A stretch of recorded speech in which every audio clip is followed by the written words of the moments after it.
What's up, you guys? My name is Katie, and I am a fifth-year teacher teaching third grade in the state of Florida, and I'm so glad you're here for this week's video.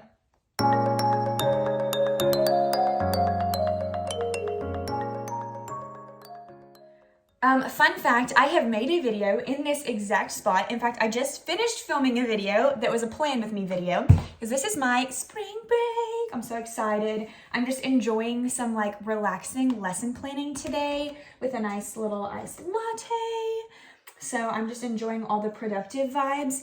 And so I just finished filming a video where I did all of my lesson plans for the week that I go back from spring break. So if you're interested in that, I will link it above, because by the time you're seeing this one, that one should already be live. If not, I'll go back and tag it once it is. But I'm starting another video today because I finished my weekly plans, but I have one more task to do, and that is I have an observation coming up. Wah, wah. So this is my only formal observation that I have to have all year. I know every district does it a little bit differently, so I'd love to know. Leave a comment below. How often do you have to be observed? Is it announced, or is it scheduled, or is it like an unannounced observation? I would love to know, because in it all depends on how many years of experience you have. So tell me, this year, how many times do you have to be observed? And is it scheduled or unannounced? I'd love to know. My first couple years teaching in my district, I had an observation every 9 weeks, and it would alternate. It was scheduled, unannounced. And that's because I was a new teacher in my first 3 years. When I came to this district, I had to have two scheduled observations last year, because I wasn't a brand new teacher, but I was new to the district.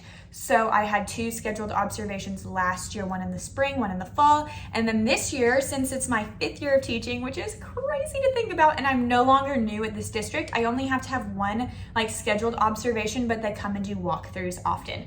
And my scheduled observation is the Monday we come back from the break, but when we come back, it's a Tuesday, so I'll have a 4-day week, and then that next Monday is my observation. So I thought it would be cool to take you guys along with me on the process that I go through for planning an observation lesson, because it does obviously look a little bit different than just planning out a week in my life, because you do give a little more detail and stuff for a planned observation lesson, and we have a pre-conference and all of those things. So I thought I'd just start a little mini vlog starting today with me planning out the lesson, where I'm gonna plan through the lesson, and then I'll pick you guys up on the day of my observation meeting and tell you how that went, and then I'll check in on the day that I'm observed and tell you how how the lesson went, and then I have a post observation meeting, and I will check in on that day as well and tell you how the post observation went. So kind of show you the whole process of formal observation as a teacher. So yes, I am starting another video in the exact same outfit in my office, but no shame on my game. So the first thing that I need to do is plan through my lesson. Now, I'm very blessed. If you'll give me 1 second, I gotta reach to my backpack. I was very blessed with a fantastic team of teachers that I work with this year, and my team lead gave me her lesson plan from her observation last year that she kind of drafted through. She even ripped out the workbook pages that she went over and has it in the template that they ask you to make the marks in. And then she also has her what's it called?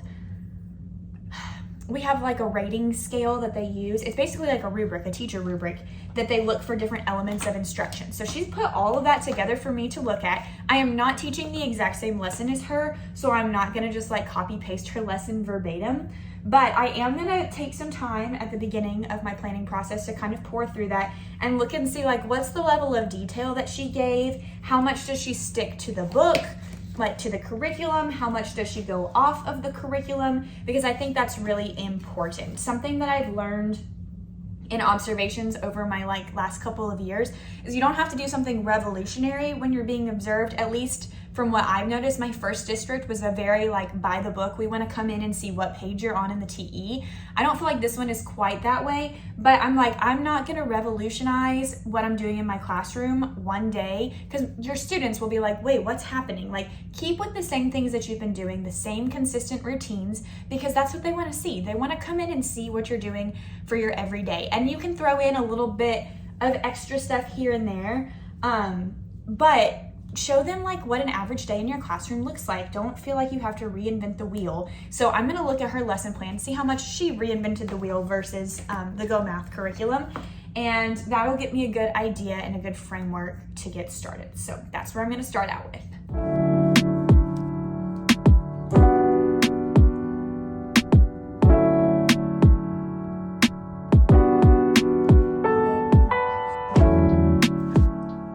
All right, so I just took some time to go over it and pour through it, and I'm pretty excited because it looks like for the most part, she sticks with what's in the book, but does a little bit more concrete examples that the students can like get their hands on, which is kind of what we all do as a team anyways. For Go Math, we might do, and you've seen this if you watch my planning videos, we might do a problem that's in the book, but instead of just doing the workbook page, like we'll do it without the book first and do like a concrete example on a whiteboard, like the students do it.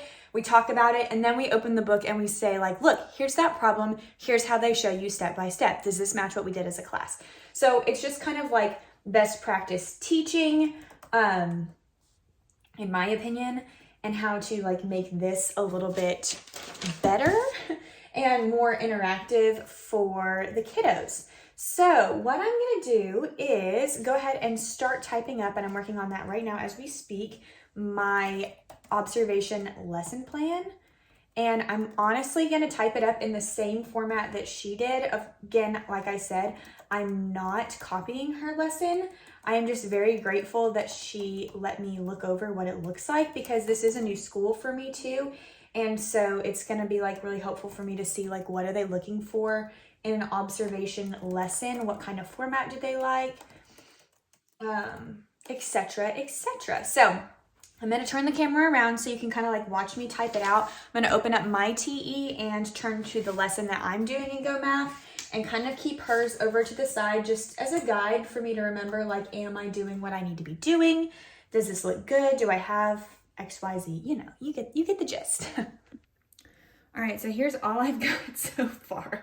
My name, the date of the observation, a place for the standard, a place for the objective, and then the title of the session that I'm using. So it's time to take out the TE. I am going to be doing lesson number 1, which I'm pretty excited for because it's always nice to do a first lesson. I need to go look and see like what standard this lesson is on specifically. All right, so let's look at lesson 9.1. It's called Compare Fractions. Oh gosh, here we go.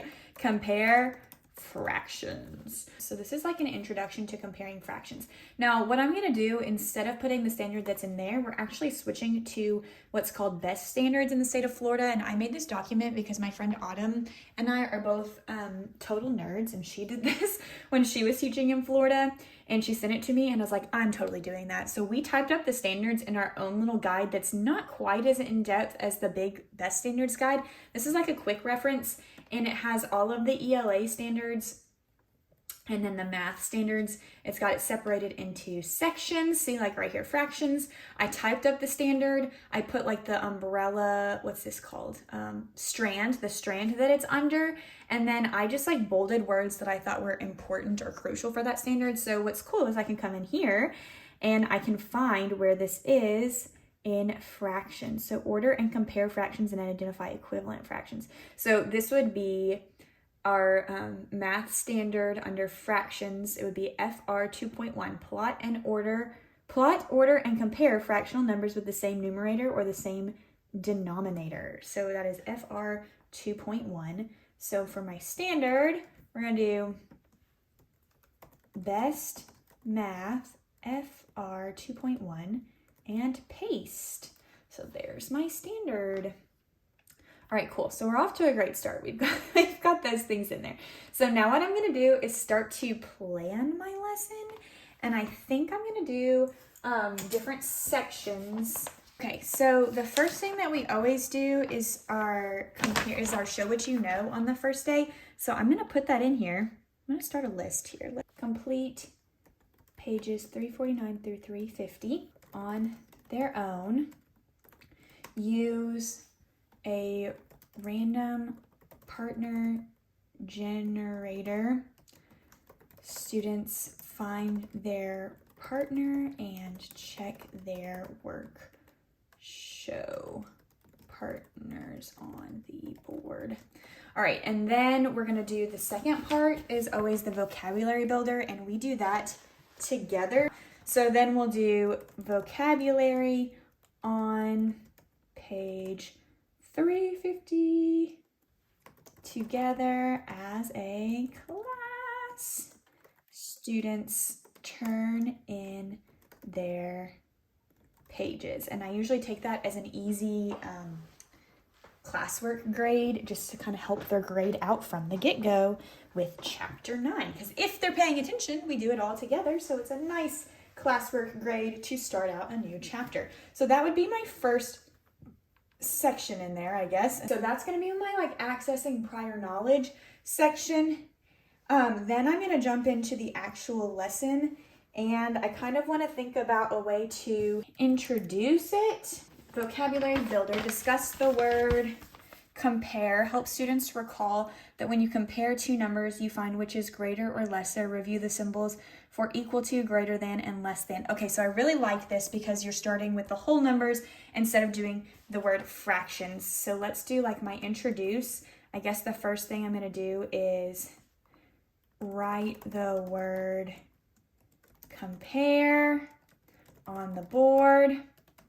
Then we'll say, how do we use the word compare in math? Turn and talk. Okay, so what I would want to do for my number talk review, this is like the lengthy process is planning out my lesson. We list pairs of whole numbers on the board. Students think about what sign goes in the blank.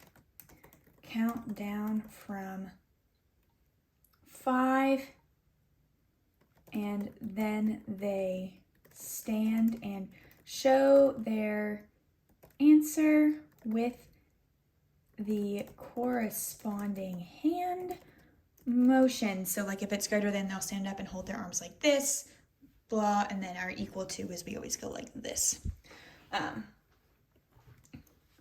Call on 1 or 2 students to explain their reasoning. So that's what we'll do for like introduce.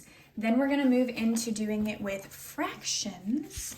So if I keep going through the lesson, what we'll need next is, oh, these will be a fun time. Okay, so we're going to have to, this is going to be fun. She's going to see me introduce some mega concepts here. So what we're going to do next is apply knowledge to fractions.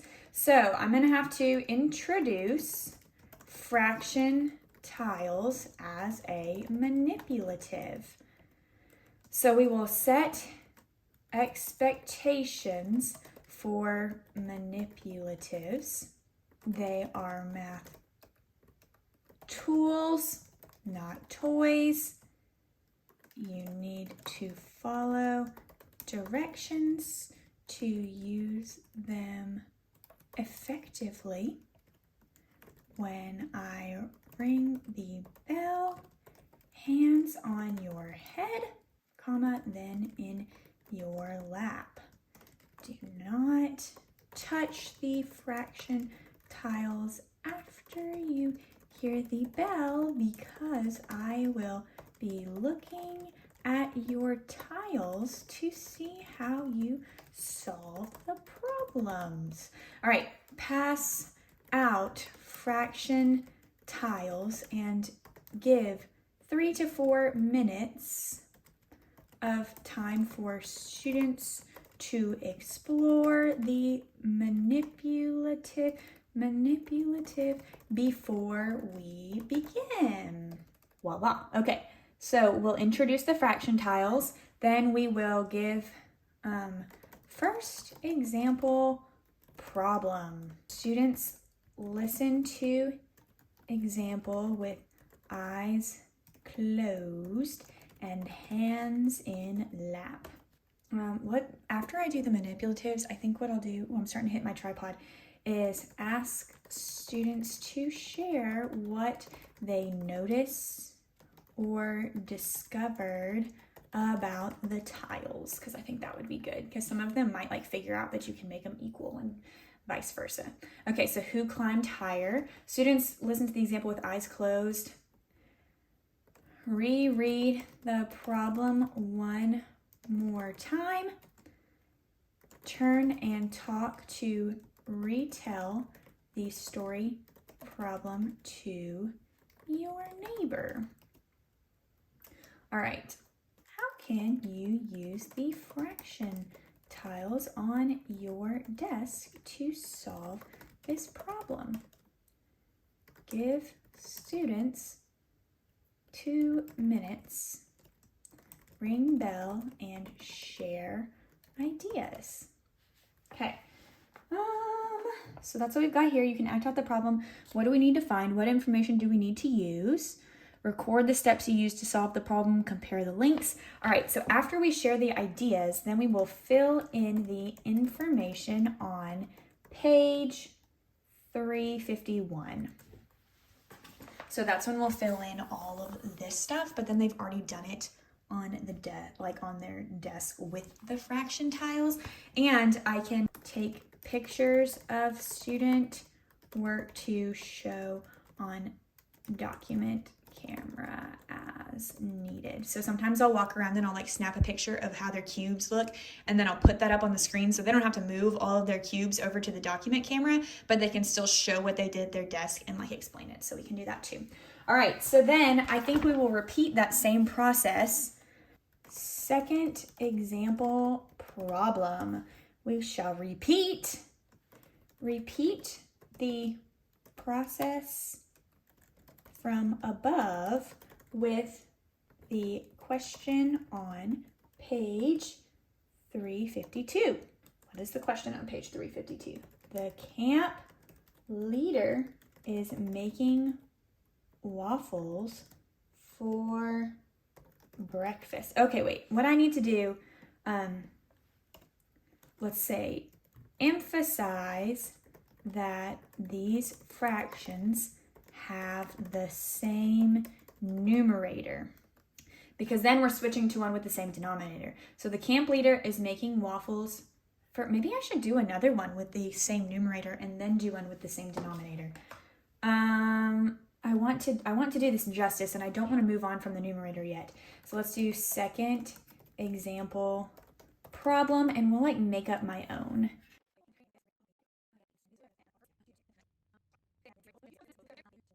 Okay, so then instead of saying second example problem down here, we'll say compare fractions with like denominators. So we'll say first example problem, repeat the process above with the question on page 352. Now we go back to this problem. Okay, so the camp leader is making waffles for breakfast. I can use the fraction tiles. Then for part D, we'll say fill in the information on page 352. Then we will repeat with second example problem. Okay, so that'll be good because the other problems have been like who had the most. This one will be who had less. So that will be good to do. Then we'll be ready to do the next section, which is, we're gonna go out, share and show. So we'll call this share and show. All right, so then if we look in our book, we've got this share and show page. Okay, so let me read over the questions, make sure they're doable. Who climbed higher? Model compare with the fractions. They can do that. What if who climbed higher on the rope? Ted walked. Okay, so complete question 1 as a class on page 353. Then assign students to complete question 2 and 3 on their own. Read question 2 out loud as a class. Circulate the room and check students' work and responses to measure understanding.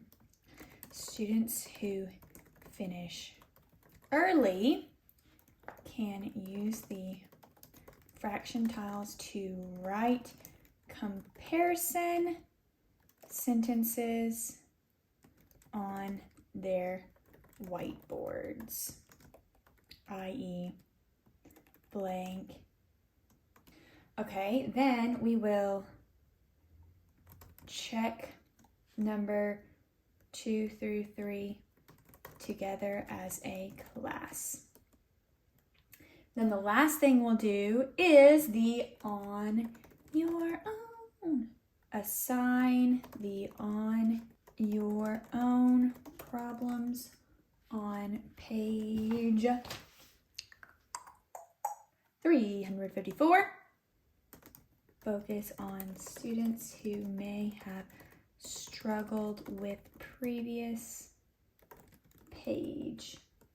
As students finish, check their work and they may transition to extra math. All right. Okay, y'all, I just finished writing up that lesson plan and I feel really good about it actually. I feel like this is a great lesson. My hair is all over the place. I feel like this is a great lesson to do for an observation because it's like introducing a brand new topic. We're going to be introducing a manipulative, so it gives a great opportunity for her to see like how am her being my assistant principal to see how am I going to pull in like what they already know about comparisons, how am I going to apply that to fractions, how do I introduce a new manipulative and show like classroom management skills with that. And then it's got a good flow. Just for reference, I looked at the camera and it took me about 28 minutes to plan that lesson, which actually isn't that bad. But for reference, it usually takes me about 40 to plan out a whole week. So obviously when you're typing something up in depth like this, it takes a lot longer. But a lot of these things that I'm putting on here are things that I do when I teach Go Math anyways, but I don't necessarily, since I've been teaching for 5 years and I used this curriculum last year, I don't necessarily have to sit and type up all of the example problems that I'm doing. I can read it off the page and just kind of go with the flow. And I look over my sessions and I kind of do this anyways with manipulatives, whiteboards, all of those things. But it's really actually refreshing to sit down and type up one of these and be like, wow, look at all these good teaching things that I get to do.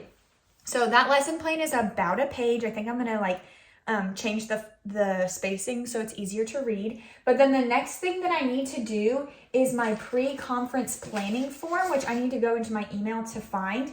But the good news about my pre-conference planning form, and I'm going to fold it like for privacy reasons, is that like all the information that they need on the form is already basically in my lesson plan. So things like how do you plan to address the special needs of students? What accommodations can you use? What's the title of your lesson, the duration, what's the standard, which I already did. Then it says attach a copy of your lesson. So check, I've got that.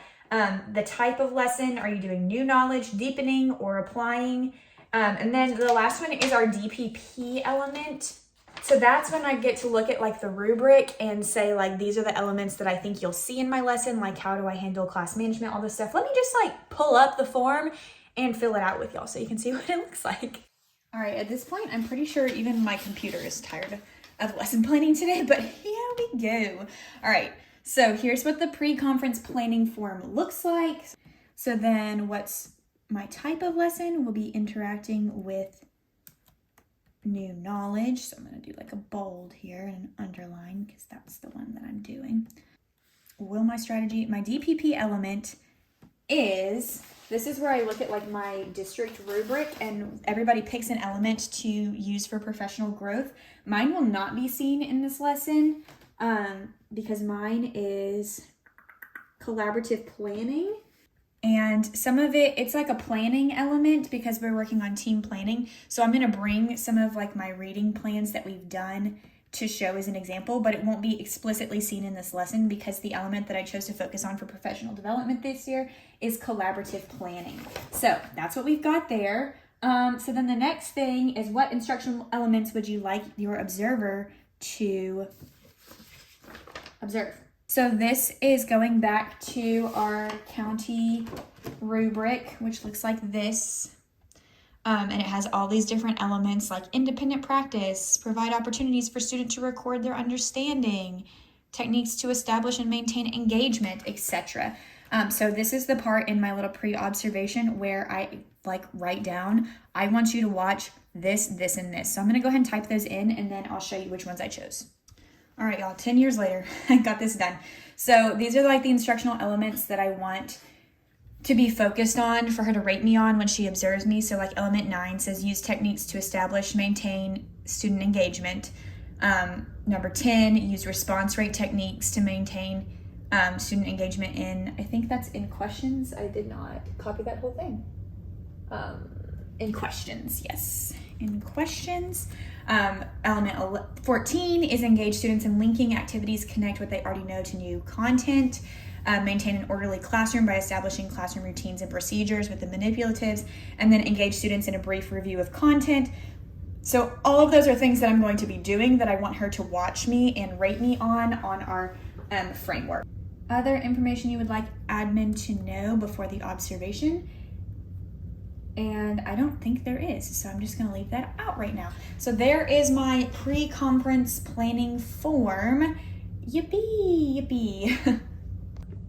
All right, so this was perfect timing because I just ran out of coffee. David just texted me and said, where do you want to meet for lunch? Yay, spring break. And I also feel really, really good about what I just planned out. Like, I feel like a good teacher. I feel like they're going to come observe me and see things of me being a good teacher. And I'm really excited to get feedback. I've had like impromptu walkthrough observations, and I got good reviews from that on our like assessment platform for teachers. It was like walkthrough, here's what I saw, here's what I liked. But I'm really excited for her to come in and like watch a math lesson, because as a teacher, like sometimes you just feel like you're in there teaching all the time, and it's good to have somebody else come in and see what you're doing and give you feedback and say, hey, I really liked how you did this. So that's all done. So the next step in the observation process for me is I'm going to email that in, and on the 24th, which is the Friday of the first week we get back, during my planning, I will sit down and we will go over this pre-observation form and our lesson with my assistant principal. We'll talk about basically what I just did, and then I'll teach the lesson. So the next time I see you guys in this vlog will be on that day. But I feel really good, like, yay, go teacher. And now I get to go enjoy lunch. Like, I feel so confident right now in my teaching abilities because I sat down and, like, when was the last time I did a detailed lesson plan like that? Probably my observation last year. But it's so good to type out and think like, wow, I do all these things in a day. Like, incredible. All right, I'm done rambling. Can you tell my brain is like shot? I've been sitting in here for about 2 hours, lesson planning total, doing like my week's worth of lessons, and then doing that formal lesson, and then doing the pre-planning form. So I am ready to go get lunch with David. My coffee's out. I need some fuel, and I'll pick you guys up on the day of pre-conference.